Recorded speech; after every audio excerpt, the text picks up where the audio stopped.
Vyriškumas. Buvimo vyru, o ne vaikų būsena ar laikotarpis. Bet ką reiškia būti vyru? Jis turi būti vyras, jis turi būti stiprus. Aš geriu, gerk. Būk vyras. Žinau, sunku būti vyru. Kas atsitiko kaubojui? Sukas dantis, būk vyras. Galbūt atsakymas slypi ne tik tame, ką darome, bet ir tame, kas esame. Kuo esame pašaukti būti? Būk vyras. Žinote, kai galvoju apie Jėzaus istorijas ir apie tai, kaip jis rodė, ką reiškia būti vyru, aš visada galvoju apie tai, kaip jis atrodė pasiruošęs kiekvienai situacijai. Atrodė, kad niekas negalėjo jo užklupti netikėtai, nes jis nuolat meldėsi ir kadangi jis žinojo, kas jis yra ir žinojo, koks yra jo tikslas. Ir tai yra kažkas, ko aš stengiuosi pasiekti.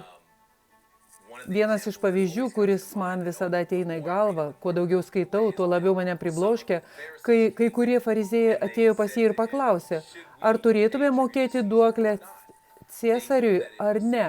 Jie žinojo, kad jei jis pasakytų, kad turėtų, tai supykdė žydų tautą, nes jie buvo nelaisvėje, romėnų nelaisvėje ir žinojo, kad jei pasakys, kad neturėtume, jie galės jį pristatyti romėnams kaip perbėgėją. Ir taip jis tartum atsidūrė tarp uolos ir akmens. Ir aš manau, kad dažnai, kai vyrai atsidūrėte tokioje situacijoje, manote, kaip aš čia atsidūriau. Kaip aš atsiduriu tarp dviejų neįmanomų pozicijų. Ir aš tiesiog noriu elgtis teisingai. Aš asmeniškai dažnai esu atsidūręs tokiose situacijose ir daug kartų pasirinkęs neteisingai. Kartais pavykdavo išsikapstyti, bet tai, kaip Jėzus tai padarė, tai yra taip iškalbinga ir taip paprasta. Jis pasakė, atnešk man monetą. Ir jis paėmė monetą ir pasakė, kieno atvaizdas ant jos. Ir jie sako, Ciesoriaus. Ir jis sako, todėl duokite Ciesoriui, kas Ciesoriaus, o kas Dievo Dievui. Ir aš galvoju apie tai visą laiką, nes manau, tai tikrai iš tikrųjų atsitiko. Manau, kad žmonės apie tai galvoja kaip apie scenarijų, filmą ar išgalvotą įvykį. Ir todėl atrodo, kad tai gražiai parašyta ir tiesiog, o taip, tai labai protinga. Bet kai pagalvoju apie tai, kad jis tai padarė tą akimirką vietoje, kai iš visų pusių spaudė žmonės, kurie tikrai norėjo ir galiausiai atėmė jo gyvybę. Ir turėti tokį proto buvimą, kad galėtų tai pateikti taip, tas man yra labai įspūdinga. Ir tai yra dar vienas pavyzdys, kaip Kristus iš tikrųjų yra aukščiausias, kai kalbama apie buvimą vyrų.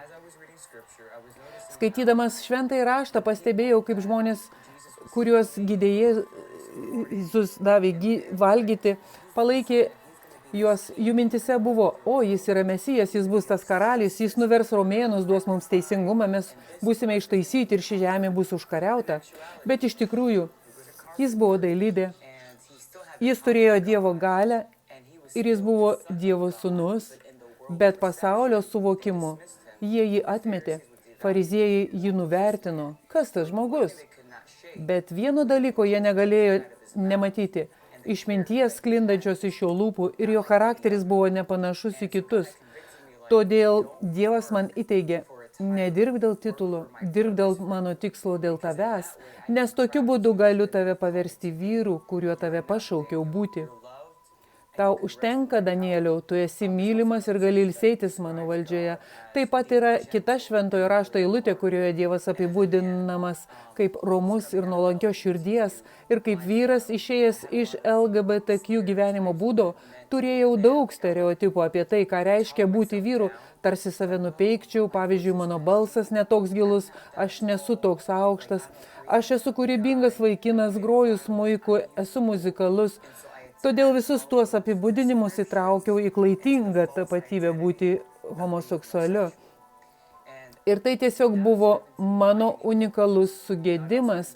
Dievas taip pat man leido suvokti, kadangi tu kovoji su tam tikrais dalykais, aš padėsiu tau juos įveikti, ką per Dievo malonę jis man ir padėjo. Jis man parodė, kad būti Dievo žmogumi reiškia suvesti akis į akį savo sugėdimą su Dievu. Ir išmokti įveikti praktinius įrankius, naudojant įvairius išteklius, įskaitant seksoholikų anonimą, kitų panašiai mąstančių krikščionių vyrų atsakomybės grupę, padėjo man išmokti turėti sveikus santykius ir būti pažeidžiamu su kitais vyrais. Yra tiek daug vyrų, kurie niekada neišmoko būti pažeidžiami, atviri ir nuoširdus apie savo silpnybės su kitais vyrais. Dažnai būna taip, o aš turiu parodyti, kad esu kietas, turiu parodyti, kad esu stiprus, kad daug dirbu, arba uždirbu daug pinigų, arba aš turiu karščiausią žmoną. Ir tai gali būti dalykai, kurie vyksta pasąmoningai mūsų kūne. Ir kaip Dievo baimingas žmogus buvau pašauktas išsižadėti pasaulio dalykų, kurie apima fizinio malonumo troškimą, potraukį viskam, ką matau, arba godumą. Ir tai būtų automobilio ar darbo, kuris ateina iš pasaulio troškimas. Taip pat neįtraukti savo tapatybės į savo pasiekimus ir dalykus, kuriuos turiu. Meldžiantis per Dievo žodį, tai irgi padėjo man. Skamba taip labai paprasta, bet tai buvo struktūra, kuri man padėjo. Romiečiams 12:2 rašoma, ir nemėgdžiokite šio pasaulio, bet pasikeiskite, atnaujindami savo mąstymą, kad galėtumėte suvokti Dievo valią, kas gera, tinkama ir tobula. Ir kaip Dievo žmogus aš jau gyvenu ne savo, o Dievui. Ir pasaulietinė prasme gali atrodyti, kad tai yra silpna, gali atrodyti, kad neverta, bet dabar galiu pasakyti, kad ilgiuosi Dievo galioje ir nebesijaučiu prastesnis už kitus vyrus, o man tai yra pergalė. Taigi man tai yra, ką reiškia būti Dievo vyru. Aš turėjau tokią didelę problemą. Tiesiog kalbėti, negalvojant. Visiškai neturėjau filtro. Sakydavau, ką tik norėjau, kam tik norėjau ir kaip tik norėjau. Ir tai man sukėlė daug bėdų. Nes net kasdienėme gyvenime pusę laiko pasijausdavau susigėdęs, kalbėdamas su žmonėmis, nes aš tiesiog išsakydavau jiems apie mažiausius dalykus. Net maniau, kad jiems reikia tai išgirsti. Ir tada net svarbesniuose bendravimuose, kaip su mano mokytojais vidury pamokos ir panašiai, jei manydavau, kad jie moko neteisingai, aš jiems pasakydavau, manau, kad jūs prastai mokinate. Ir nemanau, kad esate puikus mokytojas, tiesiog vidury pamokos. Ir tai dažnai man atsiliepdavo ir tai tikrai sukėlė daug problemų, nes ką tai man darė, man nesuvokiant, kenkė man ir mano reputacijai, kenkė kitiems žmonėms, su kuriais aš kalbėjau. Ir tai kenkė visiems, kurie klausėsi, nes dabar jie buvo įtraukti į šį konfliktą, kurį aš pradėjau. Ir aš galvoju, žmogau, jei aš turiu mintį, turėčiau galėti ją tiesiog pasakyti, nes taip turi veikti pasaulis. Bet matote, Biblijoje yra tokia istorija, kuri įrodė, kad aš klystu, kur Jėzus mane išmokė, ką iš tikrųjų reiškia būti vyru arba būti vyru visoje šioje srityje. Ši istorija randama Jono 8 skyriuje, o šioje istorijoje yra ši moteris, kuri svetimauja, ir visi šie žmonės sugavo ją svetimaujant, ir jie paėmė ją tiesiai iš ten, kur ji buvo, kai ji svetimavo. Jėzus buvo šventykloje, sinagogoje, mokydamas ir kalbėdamas su kitais žmonėmis. Ir jie numetė ją prie Jėzaus kojų ir klausė jo, nes jie iš tikrųjų bando jį ir čia sugauti. Bet jie paklausė, Jėzau, įstatymas sako, kad mes turime ją užmušti akmenimis, ką tu sakai? Ir jei tai būčiau aš, būčiau užsipuolęs ant tų žmonių, nes šie žmonės nusidėjo tiesiog tada ir ten. Bet taip pat tiesiog ignoruodami tą faktą, šie žmonės buvo nusidėjėliai. Ir tai reiškia, jei jie norėjo užmėtyti šią moterį akmenimis, juos ir pačius pagal įstatymą tektų užmėtyti akmenimis. Ir aš būčiau jiems tai pasakęs, jei tai būčiau aš. Būčiau atsikėlęs ir jiems visiems pasakęs, kalbėdamas apie tai, kaip jie žemino šią moterį, kurią akivaizdžiai skaudėjo. Jie numetė ją ant žemės šios didžiulės minios viduryje ir sugėdino ją viso akivaizdoje, sugriovė savo reputaciją, sugriovė jos reputaciją ir pakenkė šios šventyklos šventumui. Jei tai būčiau aš, būčiau viską išsakęs, bet Jėzus to nedaro. Jis sako vos keli žodžius. Matote, jis žiūri į juos, o dabar ši minia, kai jie tarsi sukasi aplinkui, kad išgirstų, kas vyksta, jis žiūri į minę ir tuos vyrus, kurie atvedė šią moterį prieš jį ir sako, kas iš jūsų be nuodėmės, tegu pirmas sviedžia į ją akmenį. Ir šiuo metu pusė minios paėmė akmenis, nes buvo pasirengę ją tiesiog nužudyti, nes jį padarė nuodėmę. Ir po to, kai Jėzus tai pasako, tik tuos keli žodžius ir pasilenkęs rašo ant žemės. Ir ima užrašinėti ten nuodėmės. Kai jie tai mato, žiūri žemyn ir mato savo nuodėmės, Jie pradeda suvokti ir jaučiasi jau įsitikinę, kad jei reikia ją užmėtyti akmenimis, tai ir juos pačius reikia užmėtyti akmenimis. Kad ji yra nusidėjėlė, tai tiesa, bet jie taip pat yra nusidėjėliai. Ir kiekvienas žmogus tai suvokdamas numeta akmenis ir pasitraukia. Ir šiuo metu Jėzus dabar žiūri į šią moterį, apsidairo aplink ir sako, kur jie pasidėjo, niekas tavęs nepasmerkė. Ir tai įdomu, nes Jėzus, būdamas visiškai Dievas, visiškai žmogus ir niekada nenusidėjęs, buvo vienintelis žmogus, kuris galėjo ją apkaltinti. Ir buvo vienintelis žmogus, kuris galėjo atsistoti ir visiems stovintiems pasakyti, kaip jie taip pat yra neteisūs, bet jis to nedaro. Jis pasako vos kelis paprastus žodžius. Jis sako, jūs, kurie nenusidėjote, meskite pirmą akmenį. Nes Jėzus žinojo, kad mąstyti prieš kalbant yra svarbu. Ir labai svarbu išmokti, kada ir ką sakyti, norint būti vyru. Štai ką aš išmokau, skaitydamas šią istoriją. Ir skaitydamas pasijutau tikrai įsitikinęs, nes supratau, kad ne taip gyvenu. Aš tiesiog šaudžiu išsakydavau, negalvodamas tai, ką norėjau pasakyti. Bet Jėzus mane išmokė, kad būti vyru reiškia žinoti, kada kalbėti ir žinoti, ką pasakyti. Patarlių 17, 27 ir 28 eilutėse sakoma, kas taupios kalbos, tas tikrai išmintingas, o sveiko proto žmogus būna santūrus. Net kvailys laikomas išmintingu, kai tyli, ir protingu, kai laiku užčiaupia lūpas. Kai tai išmokau ir pradėjau taip pritaikyti savo gyvenime, pradėjau kitaip kalbėti su žmonėmis, išklausydamas juos prieš kalbėdamas ir žinodamas, kada ir kaip pasakyti tam tikrus dalykus. Tai tikrai buvo naudinga mano gyvenime. Užuot nuolat dalyvaudamas ginčuose ir kautinėse su aplinkiniais žmonėmis, pradėjau rasti tikrus nuoširdžius draugiškus santykius, o pokalbiai buvo produktyvūs. Užuot nuosekliai kovoję su žmonėmis, bandančiais pasiekti savo kelią, dabar supratau, kad augau kartu su kitais žmonėmis. Ir net jei negalėjau pasakyti būtent, ką norėčiau ir kada norėčiau, mokydamasis laikyti liežuvį ir ką ir kada pasakyti, padeda man geriau susikalbėti, kad tie žmonės, su kuriais bendravau, dabar geriau atsiliepia man. Ir dabar, galų gale, aš galiu užmegzti tikrus pokalbius su žmonėmis, kurie veda prie tikro augimo vietoj ginčų, dėl kurių nutrūksta draugystė ir nutrūksta santykiai. To aš išmokau ir taip Kristus išmokė mane būti vyru. Šiandien daugelis gali tvirtinti, kad gyvena krikščionio gyvenimą, ypač vyrai, tačiau jie negyvena tikrojo krikščionio vyro gyvenimo. Tam visada yra žingsnių ir lygių. Tai nėra kažkas, kas nutinka per vieną naktį. Žinau, kad augant man tai buvo daug obliavimo. Ir aš žinau, Dievas nuolat obliuoja mano istoriją. Jis nuolat obliuoja mano gyvenimą. Kaip jis išmokė mane būti vyru? Tiesiog jis man padovanojo šeimą.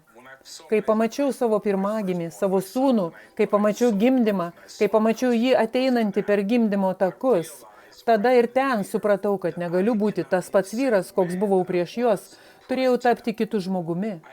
Kai Enochas susilaukė Metušelacho, jis suprato, kad turi būti kitoks tėvas, suprato, kad yra ryšys tarp Dievo ir žmogaus, bei žmogaus ir jo sūnaus. Ta patį ryšį aš paėmiau į širdį. Tada ir ten supratau, kad negaliu būti tas pats jaunuolis, kuris slampinėjo gatvėse, kvailiojo ir maišėsi su šia mergina arba bando išsiaiškinti, kaip gauti kitos merginos numerį. Turėjau tapti vyru ir ne bet kokiu vyru. Turėjau tapti krikščionių vyru. Priežastis ta, kad norėjau būti tikras, kad mano vaikai laikosi puikių šeimos vertybių, kad jie užaugs žiūrėdami į mane kaip į pavyzdį, kaip į artimiausią Kristaus pavyzdį. Taigi, jei mano gyvenimas ir mano namai, mano gyvenimas už mano namų ribų turi atkartoti tą pavyzdį, jis turi rezonuoti su tuo pavyzdžiu. Tačiau Dievas vis dar dirba su manimi. Aš vis dar darau klaidų. Aš vis dar darau klaidų ir šiandien. Tiesa ta, kad tol, kol žinau, kur slypi mano atsparumas, jis slypi Jėzuje Kristuje. Kol žinau, kad turiu gynėją, kol žinau, kad tos klaidos dar yra ir tai padeda man augti toliau, tai formuoja mano charakterį. Bet visada galiu grįžti pas Kristų ir pasakyti, viešpatie, padėk man būti geresniu žmogumi, padaryti geriau, prašyti atleidimo ir toliau vadovauti savo šeimai. Vienas iš dalykų susijusių su Kristumi, kuriuo žaviuosi, tai kad jis yra tikras vyras. Vyro pavyzdys yra jo galia, kurią jis gavo iš tėvo. Ir tai, kaip jis gavo tą galią, norėdamas perduoti tą galią arba pavyzdį, sakyčiau, pavyzdį 12 mokiniams ir kitiems aplinkiniams, kaip jis sugebėjo tai padaryti, buvo jo kasdienis atsidėvimas. Mes, vyrai, turime sugebėti daryti tą patį. Pasirūpinkite, kad nuosekliai vestume savo šeimas ryte ir vakare prie altoriaus. Taigi, visa to esmė yra įsitikinti, kad mes visi esame vienoje harmonijoje su Kristumi, toje atsidavimo erdvėje ir kad mes praleidžiame atsidavimo laiką su Kristumi. Kai pagalvoji apie tai, kas yra vyras, tu galvoji apie stiprų, vyrišką, kažką, kas įsivelia į konfliktą ir gali dominuoti ir būti geriausiu. Na, tokia buvo buitis, kurioje aš užaugau. Esu vienas iš 4 berniukų, turiu vyresnį brolį, kurio amžius labai arti mano, ir mes nebuvome vienas kitam lengvi. Kai buvome maži vaikai, galinėjomės ir muždavome vienas kitą, o augant ir stiprėjant, tos gana kovingos rungtynės tapo vis intensyvesnės. Buvo laikas, kai mano brolis, mes buvome mano močiutės namuose šeimos susijungimo atostogoms, ir jis sugriebė mane už sprando ir įvarė tiesiai į sieną ir galvą pramušė gipsoplokščių sieną.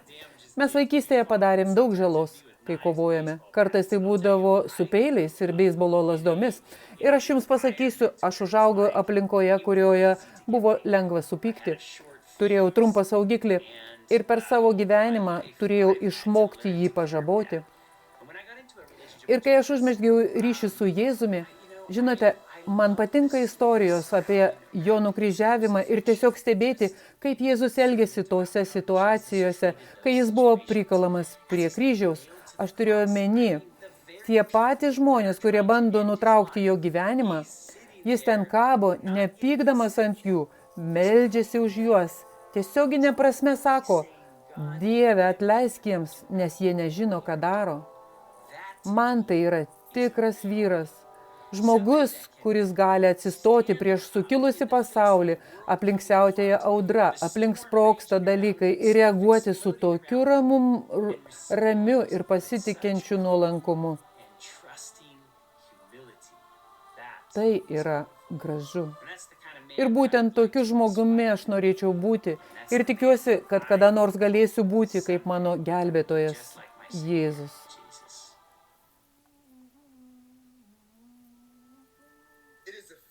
Tai faktas, kad afroamerikiečių bendruomenėje dauguma mūsų vaikų auga namuose be tėvo.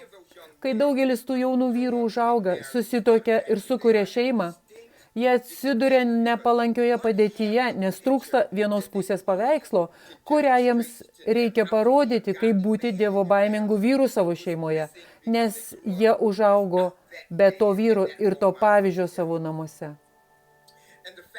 Ir faktai yra aiškus, dauguma šių jaunų vyrų negali daryti to, ko niekada nematė nuolat.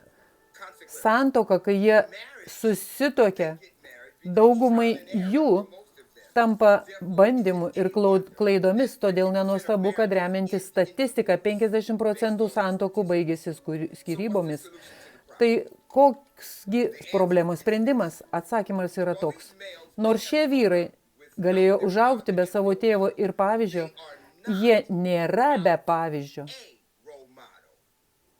Apaštalas Paulius 5 skyriuje Efeziečiams pristato, kad Kristus yra didžiausias sektinas pavyzdys, kurio vyrai gali sekti. Svarbu pažymėti, kad man Efeziečiams 5 yra vedybinės ir santykių laimės planas. Taigi, Efeziečiams 5 skyriuje apaštalas Paulius, kuris yra rašytojas, iškelia Kristų kaip etaloną ir šabloną, kuriuo gali sekti visi vyrai. Paulius žinia yra ta, kad vyrai turi elgtis su savo žmonomis taip, kaip Kristus elgėsi su savo žmona bažnyčia. Efeziečiams 5:25 rašoma taip. Jūs, vyrai, mylėkite žmonas, kaip ir Kristus mylėjo bažnyčią ir atidavė už ją save. Atkreipkite dėmesį, kad Paulius liepia vyrams mylėti savo žmonas. Atkreipkite dėmesį, kad Paulius nenurodo žmonoms mylėti savo vyrus. Kodėl ne? Tai paprasta. Jums niekada nereikia sakyti moteriai, kad ji mylėtų savo vyrą. Tai vyksta savaime. O Paulius nori, kad mes suprastumėm, kad Kristus pakvietė vyrus veikti kaip mylinčius mūsų šeimose. Antra, Kristus ne tik pakvietė mus mylėti savo žmonas ir santuokas, bet ir būti davėjais savo santuokoje. Taigi Paulius mums praneša, kad mylinčio ir dovanojančio vaidmuo reikalingas vyrams, o ne žmonoms. Nesupraskite manęs neteisingai. Aš nesakau, kad žmonos neturėtų mylėti savo vyrų. Žinoma, aš niekada to nesakyčiau. Tačiau Paulius pabrėžė vaidmenis, kuriuos vyras turėtų atlikti santuokoje su žmona. Gerai? Tai kodėl mūsų santokose ir santykiuose vyrai turi būti mylintis ir dovanojantis? Tai paprasta. Efeziečiams 5:23 sakoma taip. Nes vyras yra žmonos galva, kaip ir Kristus yra bažnyčios savo kūno galva ir gelbėtojas. Taigi vyras yra galva. Kokiu žodžiu galime pakeisti galvą? Tai žodis lyderis. Vyras yra lyderis tuose namuose, toje santuokoje, toje šeimoje. Ne žmona. Todėl Kristus reikalauja, kad vyras vadovautų mylėdamas ir duodamas. Tai yra jo vaidmuo. Kristus mylėjo žmonės, atėjo gelbėti ir pademonstravo aukščiausią auką. Jis mirė paaukodamas gyvybę ant kryžiaus už savo žmoną, bažnyčią. Taigi vėlgi, aš specialiai kartoju. Paulius aiškiai parodo, kad meilės ir dovanojimo vaidmuo yra vyro atsakomybė šeimoje. O jei žmona atlieka šį vaidmenį, šeimoje dažniau kils problemų, nes tai nesuderės su Dievo žodžiu. Ir jei Dievo žodis ko nors mus išmokė, tai štai ką. Jūs negalite pažeisti Dievo žodžio, nepatirdami pasekmių. Efeziečiams 5 skyriuje yra dar vienas vaidmuo, kurį vyrai privalo atlikti. Efeziečiams 5:29 sako, juk niekas niekada nėra nekentęs savo kūno, bet jį maitina ir globoja, kaip ir Kristus bažnyčia. Taigi Paulius sako, kad Kristus brangino savo žmoną. Todėl vyrai turi sekti pavyzdžiu ir daryti panašiai, nes Kristus yra etalonas ir šablonas. Ir aš atsiprašau, dėja, dauguma vyrų, ir mes to nedarome tyčia, bet dauguma meluojame savo žmonoms vestuvių dieną. Ir mes tai net nesuvokiame. Pamokslininkas klausia, ar jūs, kalbėdamas su mumis vyrais, pažadi paimti šią moterį savo teisėtai ištekėjusią žmoną, kad ją mylėtumei ir brangintumei. Pamokslininkas neprašė, kad tik mylėti, jis prašė mylėti ir branginti ją, gerais ir blogais laikais, turte ir varge, sergant ir sveika, kol mirtis mus išskirs. Ir niekas nesako, ne, mes visi sakome taip.